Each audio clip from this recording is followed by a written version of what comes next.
Palabras de alegría y esperanza en la noche de Navidad. La lectura de Dal Lucas Vangelo 2, secondo 1, Luca. 21.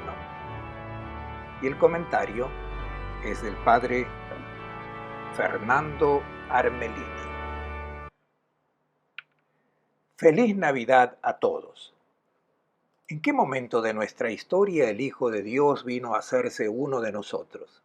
El evangelista Lucas nos brinda valiosa información histórica, aunque su interés no sea darnos información ya fría, sino darnos un mensaje a través de referencias a personajes y eventos de la historia en los que el Hijo de Dios vino a insertarse. Lucas comienza su evangelio con una indicación histórica diciendo que en la época de Herodes, rey de Judea, había en Jerusalén un sacerdote llamado Zacarías. Tenía una esposa ya anciana, Isabel, que era estéril, y luego continúa con la historia del anuncio del nacimiento del Bautista. Por tanto, era el tiempo de Herodes el Grande. Los últimos años de la vida de este tirano sanguinario fueron los años en los que José y María se habían enamorado. Luego se casaron.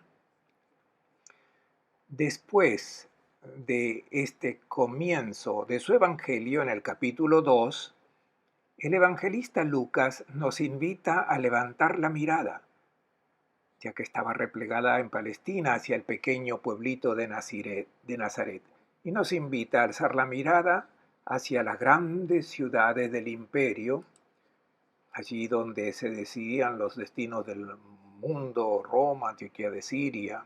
Escuchemos lo que nos narra.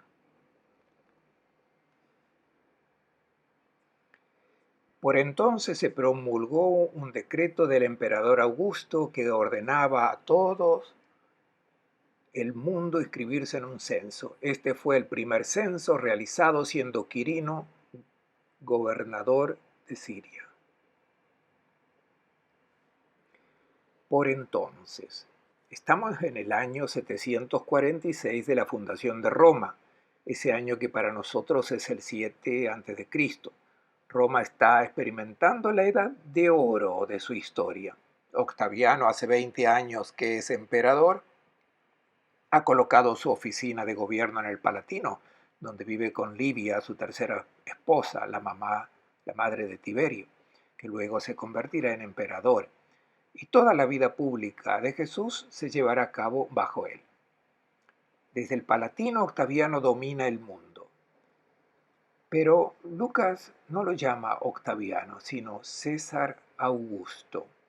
Lo designa con el título que le otorgó el Senado, Augusto Sebastos, o sea, el sublime, el divino, porque ahora, como Augusto, el emperador puede comportarse como Dios, puede dominar el mundo. Todos celebran a Octaviano como un modelo de mansedumbre, de justicia, aunque haya realizado crueldades inauditas, pero pacificó el imperio, puso fin a los disturbios, a las revoluciones que habían ensangrentado a Roma durante un siglo. Regresando de España, había cerrado las puertas del templo de Jano, que permanecía abierto cuando había guerra. Luego hizo construir el Ara Pacis, el templo y el altar de la diosa de la paz, y lo inauguró en el 9 a.C., o sea, 2 años antes del nacimiento de Jesús. Por ello, hemos situado en el contexto histórico el nacimiento de Jesús. Con Augusto se inició un periodo de prosperidad, de paz, de desarrollo social y cultural en toda la cuenca mediterránea. Y muchos piensan que ha comenzado la Edad de Oro, que fue cantada por Virgilio en la Cuarta Égloga, una edad gloriosa, un mundo pacífico. Recordemos lo que dice Propercio, un poeta contemporáneo: Roma está en su esplendor, extranjero, abre tus ojos. Entonces el primer personaje que Lucas hace entrar en escena es el Augusto Octaviano. El segundo personaje es Quirino, el gobernador de la provincia de Siria, de la que también dependía Palestina.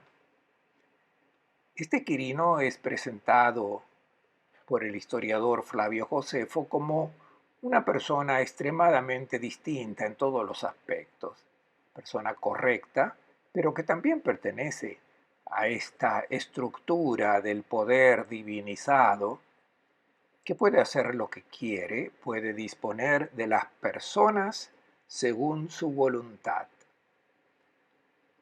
El censo del que nos habla Lucas, desde el punto de vista histórico, presenta muchas dificultades, pero el evangelista lo introdujo porque contiene un mensaje teológico muy importante.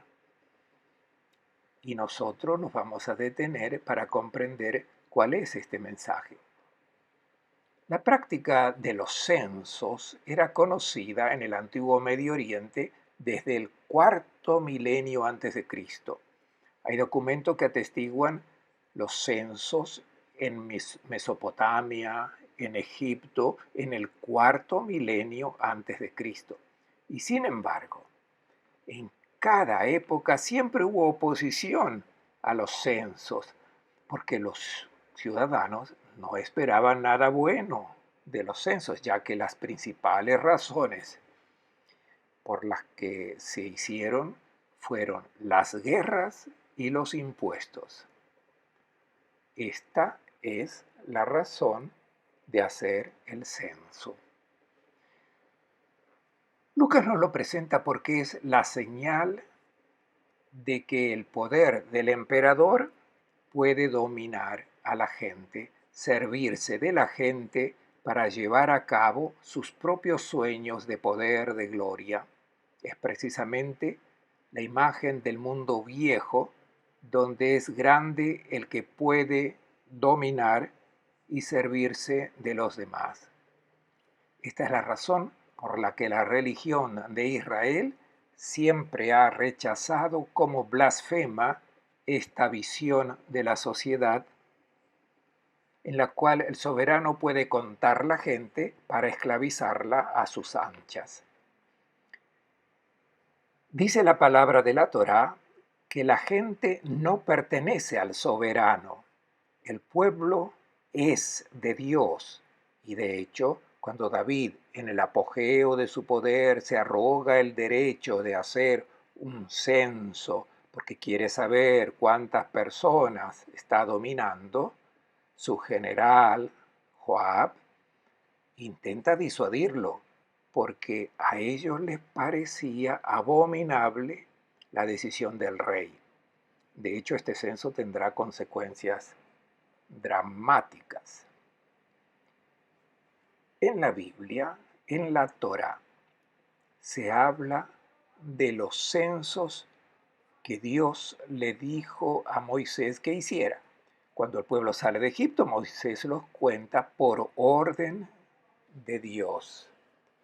Luego, durante el éxodo, durante el viaje en el desierto, los cuenta otra vez. Y luego en la estepa de Moab, cuando están a punto de entrar en la tierra prometida, hay un nuevo censo.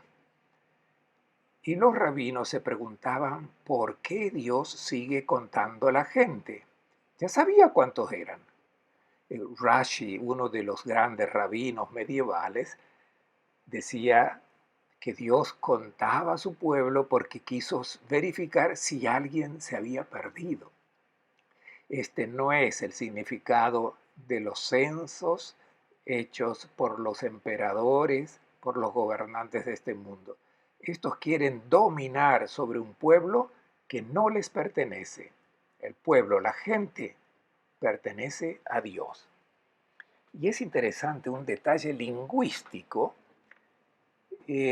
con el que se presenta el censo hecho por orden de Dios. En hebreo hay varios verbos para decir contar: safar, maná, Pero cuando hablamos del censo, no se dice contar, se dice nasá eterosh, que significa levantar la cabeza, no contar. Dios le dice a Moisés, haz levantar la cabeza de la gente, quiere decir, tú tienes rostro, el rostro que Dios contempla, muéstraselo. No debes mantenerlo bajo, encorvado. Levanta el rostro, porque tú eres imagen de Dios. Qué diferencia tan grande entre el censo hecho por Dios y el censo hecho por los hombres. Esta es la razón teológica por la que Lucas introduce el tema del censo. El poder de censar la gente es la máxima expresión del dominio. Las personas están sometidas y completamente a disposición de los soberanos. Los poderes absolutos se arrogan este poder divino. Y estos poderes son todos inhumanos. El Hijo de Dios estaba a punto de venir en el mundo para poner fin a la esclavitud del hombre a estos poderes dominantes. Hemos escuchado dos nombres de personajes que pertenecen al reino de este mundo, el de los dominadores que hacen un censo. Y ahora entran en escena los que son censados, gente pobre que no cuentan para nada, personas que son contadas. Será de ellos que el mundo nuevo comenzará. Escuchemos quiénes son. Acudían todos a inscribirse, cada uno en su ciudad. José subió de Nazaret, ciudad de Galilea, a la ciudad de David en Judea, llamada Belén, pues pertenecía a la casa y familia de David, a inscribirse con María, su esposa, que estaba embarazada. Estando ellos allí, le llegó la hora del parto y dio a luz a su hijo primogénito. Lo envolvió en pañales y lo acostó en un pesebre, porque no habían encontrado sitio en la posada.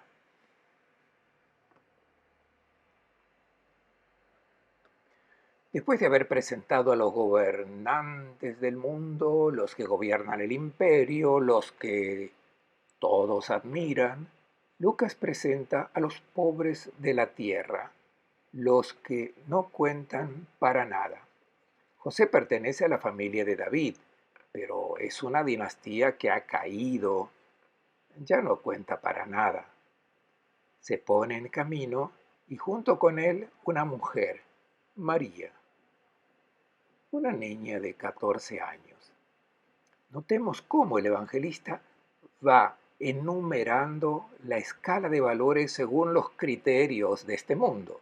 Augusto, Quirino, luego entre los pobres el hombre, naturalmente, luego la mujer, bajando hasta el último escalón que será ocupado por un niño. ¿Qué nos está diciendo Lucas? Nos dice, pon atención porque ahora viene el reino en el que esta escala está al revés. En primer lugar estará el que ahora es el último. No en el sentido de que este niño vaya al Palatino para derribar al César Augusto de su trono y ocupar su lugar, dominar y censar él. No. Ahora, la escala de valores muestra que quien es grande no es quien hace el censo, sino el que es censado, el que ocupará el último escalón para siempre. Se quedará ahí siempre porque la grandeza del nuevo mundo que ha venido a introducir es la de quien sirve, no los que se hacen servir, los que en último lugar están siempre atentos de ver cómo pueden hacer feliz a alguien. Este es el nuevo mundo y la nueva grandeza. Es un reino al que pertenecen todos los que aceptan permanecer en el último lugar, porque estos serán los grandes a los ojos de Dios, naturalmente. Este mundo nuevo comenzará en Belén, desde donde comenzó la dinastía davídica. Luego entró en bancarrota, incluso a los ojos del mundo. El profeta Miqueas había dicho: tú, Belén, eres una pequeña aldea, no puedes compararte con las grandes ciudades de Judá, pero de ti saldrá el jefe de Israel, extenderá su dominio por todo el mundo, pero no será el dominio de los que hacen los censos, sino el reino de los que son grandes en el Señor, en el amor. Y después de haber explicado en detalle la razón por la que María y José están ahora en Belén, Lucas narra el nacimiento de Jesús muy rápidamente, pero con algunas indicaciones teológicas preciosas que ahora trataré de explicar. Llegan los días del parto para María mientras están en Belén. El evangelista no dice que el parto llegó repentinamente mientras llegan a esa ciudad. No, ya están en Belén. Y María da a luz a su hijo primogénito. ¿Por qué se hace mención del primogénito? La razón es que el primogénito de todas las especies animales tenía que ser sacrificado al Señor. Pero el libro del Éxodo, en el capítulo 13, dice que por supuesto el primogénito del hombre no debe ser sacrificado, sino que tiene que ser rescatado, redimido. El significado era esto, que se necesita tomar conciencia de que todo es un regalo de Dios y todo debe ser entregado a Él. Entonces los animales eran sacrificados y la persona era redimida, pero era necesario reconocer que el hombre pertenece a Dios, a sus designios. Y Jesús es el primogénito, es el que pertenece totalmente al diseño de Dios y lo realizará plenamente en su vida. Después se hace notar que María envuelve a su hijo en pañales. Y este detalle es importante porque se recuerda dos veces. Incluso cuando se hace el anuncio a los pastores, una de las señales será envuelto en pañales. ¿Qué significa la referencia y la alusión? Es a un texto famoso del libro de la sabiduría. En el capítulo 7, Salomón habla de su nacimiento.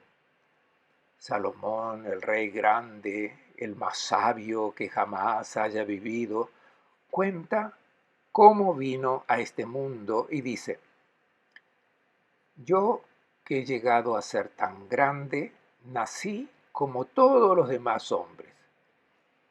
Yo también soy un hombre mortal. Permanecí en el vientre de mi madre durante 10 lunas y luego, como todos, mi primera voz fue el llanto. Estuve envuelto en pañales y rodeado de atenciones. Ningún rey ha tenido un comienzo de vida diferente. ¿Qué quiere decirnos con esos pañales y con esta alusión a lo que dice de sí mismo Salomón? Lucas nos quiere decir que Jesús es un hombre como nosotros, que no es un Superman, sino que nació uno que al hacerse hombre también se volvió mortal como nosotros. Las mujeres de Belén que ciertamente ayudaron a María durante el parto, al observar a ese niño, que es un hombre, es el Hijo de Dios, pero estas mujeres no lo sabían. En todo es un hombre como nosotros. Lo primero que hizo al entrar en este mundo el Hijo de Dios fue llorar como todos los demás seres humanos. Y estas mujeres que presenciaron el parto de María ciertamente no se dieron cuenta de que la historia del mundo se habría dividido en dos partes, antes y después de ese nacimiento. Sabemos que en Israel las fechas se cuentan desde el comienzo del mundo. Por ejemplo, el año 2000 es para ellos el año 5760, pero en las transacciones comerciales pueden escribir 5760, aunque prefieran escribir 2000, del año en que nació ese niño que marcó el revés de la historia. Otro detalle, lo puso en el pesebre. Esto alude a una profecía de Isaías, lo que dice en el primer capítulo en su libro, dice el profeta: conoce el buey a su amo y el asno el pesebre de su dueño, pero Israel no me conoce, mi pueblo no recapacita. Isaías 1:3. Ahora también entendemos dónde nació el buey, el burro en el pesebre. Es la referencia a lo que había dicho el profeta. Mientras el buey y el asno reconocen a su amo, Israel en cambio no reconoce a su Señor. Algo similar a lo que el evangelista Juan dice en el prólogo: vino a los suyos, pero los suyos no lo recibieron. Acoger este nuevo reino que él ha comenzado es adherirse a esta propuesta de mundo, y esto es muy difícil. No es reconocido como el rey del reino que permanece. Luego dice que no habían encontrado sitio en la posada. De esta traducción incorrecta del término griego katalimati, traducido como posada, pero posada se llama xenodokeion, no katalima. Debemos imaginar a Catálima como una cueva protegida por un dosel que se colocaba justo al frente de las cuevas. Y quien vaya a Nazaret puede ver una de estas cuevas que en estas cuevas se colocaban los animales, y luego frente a la cueva ponían un cobertizo que extendía el espacio, y bajo este dosel se desarrollaba la vida de la familia. Sin embargo, no era un ambiente adecuado y reservado para un parto. Era natural que una mujer no les diera a luz en el catálima, sino que la llevaran adentro, donde estaban los animales, y luego entendemos que Jesús fuera colocado en el pesebre. ¿Qué significan estos detalles? Sabemos que desde el principio nació la historia que Jesús había sido rechazado por los albergues de Belén y luego tuvo que refugiarse en una cueva. Esta historia aparece ya en el siglo segundo, es recordada por Justino. En realidad, esto no es concebible porque, conociendo la atención que siempre ha habido en el antiguo Medio Oriente por la hospitalidad, es impensable que entre los semitas una mujer que estaba a punto de dar a luz no fuera aceptada. No es esto lo que Lucas nos quiere decir. Lucas quiere presentar al Hijo de Dios que vino a hacerse uno de nosotros en la condición más dolorosa y más pobre de la humanidad. El Hijo de Dios podría haber nacido incluso en un palacio, pero eligió el último lugar. Es el Dios que aún hoy los hombres luchan para aceptar, porque los hombres siguen pensando en un Dios terrible, un Dios fuerte, que viene a sembrar el pánico para ser respetado. Este no es el Dios verdadero. Este es el ídolo que inventamos nosotros. El Dios en quien creemos es el que se nos presenta en este niño, un niño que necesita besos y caricias, de lo contrario llora. Vino a mostrarnos todo su amor. Ese niño es nuestro Dios que se nos presenta en forma humana solo para ser visto. Tengamos en cuenta que ese no es un momento de transición poco glorioso, porque luego finalmente podrá manifestar todo su poder y su gloria. No es un paréntesis infeliz. Ese niño ya nos está hablando de Dios, y tengamos cuidado de no perdernos esta primera revelación de su rostro.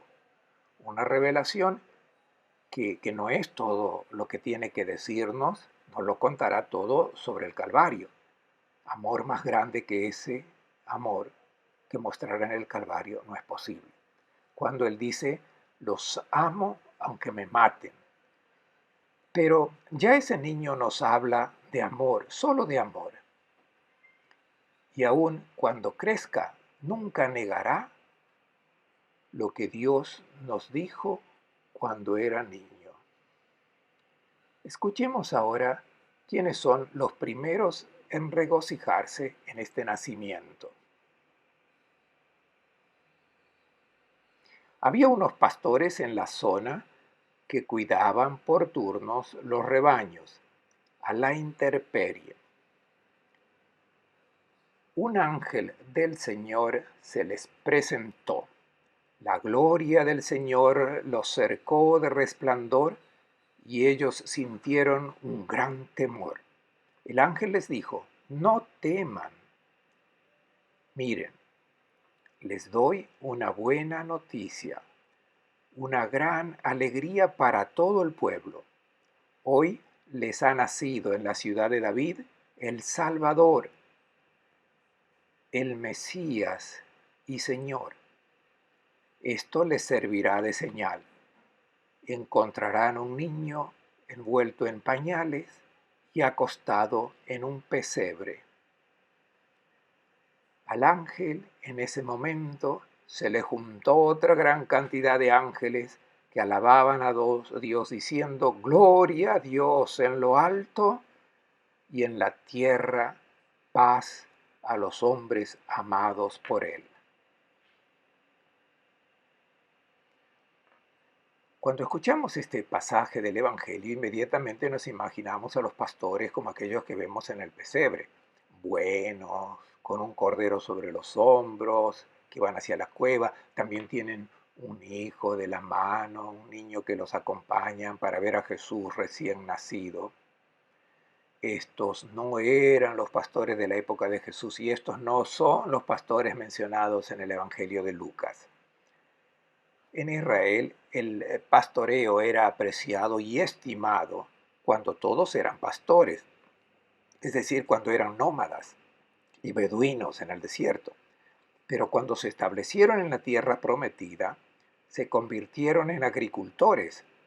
Entonces el pastoreo se convirtió en una actividad marginal y despreciada, incluso porque entre los agricultores y pastores había rivalidad, porque los pastores buscan los pastos y muchas veces con sus rebaños invaden los campos cultivados de los labradores.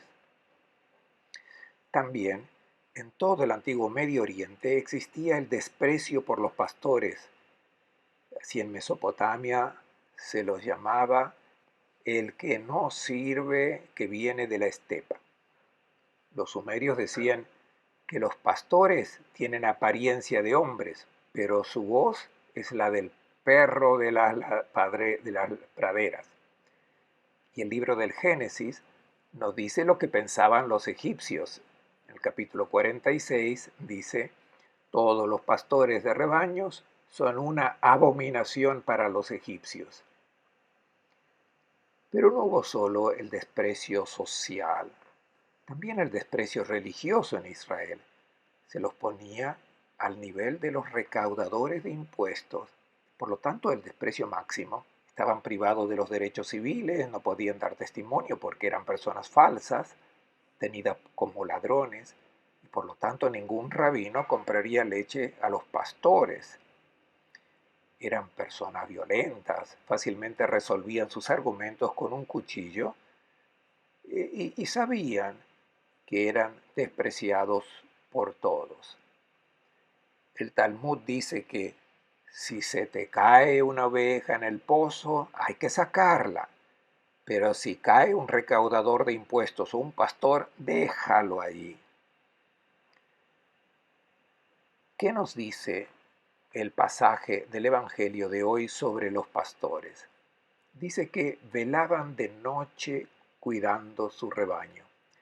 Entre paréntesis, si esto quisiese ser una información, entonces Jesús no nació en invierno, porque el rebaño permanecía fuera desde marzo hasta octubre. Luego, cuando comenzaba a hacer frío, iban dentro de las cuevas. Bueno, pero este es un detalle marginal. Lo importante, en cambio, es el hecho, la referencia a la noche. Representa la noche de la humanidad, la de toda nuestra maldad, violencia, guerras y toda nuestra falsa concepción del rostro de Dios. Estábamos completamente envueltos por la oscuridad de la noche y es en esta noche ahora que brilla la luz esperada. De noche custodiando su rebaño. La referencia a la noche es a lo que nos dice el libro de la sabiduría.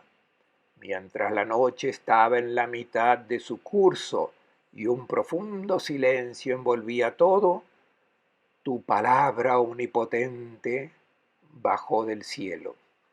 Es esta palabra omnipotente que ahora ilumina las tinieblas de nuestro mundo. Será la palabra y la luz del nuevo rostro de Dios y del rostro del hombre auténtico, del Hijo de Dios. Esta es la noche que se iluminará y como dice el libro de la sabiduría, la noche estaba en la mitad de su curso, por lo tanto la oscuridad más profunda. De allí nació la tradición de la misa de medianoche. ¿Qué sucede en esta noche? Un ángel del Señor se presenta a los pastores y la gloria del Señor los envuelve en luz. La gloria del Señor la imaginaban como la explosión de su poder y también la explosión de su ira contra los malvados. La gloria del Señor los cercó de resplandor y ellos sintieron un gran temor. El texto original dice que tenían miedo de un gran miedo. ¿Por qué se asustan? Porque sabían que estaban lejos de Dios. Sabían que Dios los rechazaba porque esta era la catequesis que habían oído. El profeta Malaquías había dicho que cuando venga el Señor será como el fuego de las fundiciones, lejía de la lavandería. Los pastores sabían que los primeros en ser echados fuera por la venida del Señor eran ellos, eran gente impura y eran conscientes de su condición. Por eso tienen miedo, miedo de un gran miedo. Pero el ángel del Señor les dice, no teman, miren, les anuncio una buena noticia, una gran alegría para todo el pueblo. Hoy les ha nacido en la ciudad de David el Salvador, el Mesías y Señor. Es la gran alegría. No el anuncio, no de un Dios que los hace pedazos. El gran gozo y la luz que ahora los envuelve es la revelación del rostro de Dios que es amor y solo amor. especialmente para ustedes, no porque estén arrepentidos, sino porque son amados por Dios tal como son. Es Cristo Señor. Cristo significa ungido del Señor, o sea, colmado por el Espíritu, por la vida divina que posee por naturaleza en plenitud. Esa vida divina que ahora ha venido a traer al mundo, comunicándola a partir de los últimos, de quienes no lo merecen porque nadie lo amerita, porque su don es completamente gratuito. Y es el Señor, es el Dios que ahora se revela. No el Dios que habíamos imaginado, sino el Dios que ahora disuelve toda la oscuridad que habíamos construido sobre Él y su identidad. La señal que se le da a los pastores: encontrarán un niño envuelto en pañales. Es un niño como todos los demás. No es un niño con un halo que hace milagros, sino uno como ustedes, pobre entre los pobres. Este es el signo del verdadero Dios, el que comenzó a revelarse en el último lugar. Y luego a este ángel que revela la luz del cielo, que es Dios que se revela, ahora se une una multitud del ejército celestial. Habíamos oído sobre las legiones de Octaviano, que eran violentas, que oprimían. Ahora hay un nuevo ejército. Es el ejército celestial. Los que acogieron esta luz que venía del cielo se dejaron envolver por el amor de Dios que luego se manifiesta entre ellos, y esta es la salvación que se produce en el corazón de los pastores cuando dan la bienvenida a esta luz. Y el canto ahora de este ejército celestial que somos nosotros, la comunidad de discípulos que hemos acogido el verdadero rostro de Dios, y alaba cantando: gloria a Dios en lo alto. Hemos visto esa gloria del Señor que se ha revelado en este niño, y es su amor incondicional. Y en la tierra paz a los hombres amados por él. La traducción literal sería: los hombres de la benevolencia, eudoquía en griego. ¿Quiénes son los hombres de la benevolencia? Si vamos a buscar esta eudoquía, aparece otra vez en el Evangelio de Lucas, en el capítulo 10, cuando Jesús dice: ¿quiénes son los hombres de la benevolencia de Dios? Son los pequeños, los que aquí no cuentan. El canto de esta comunidad que ha acogido la luz ha comprendido quiénes son las personas de la benevolencia de Dios. Son los pequeños, son los últimos. Aquí está la invitación a la alegría que se nos da esta noche, la alegría de los que entendieron que Dios te ama como eres, no porque eres bueno, eres hermosa, eres simpático, te ama como eres porque eres su hijo, su hija. Les deseo a todos una buena noche y feliz Navidad.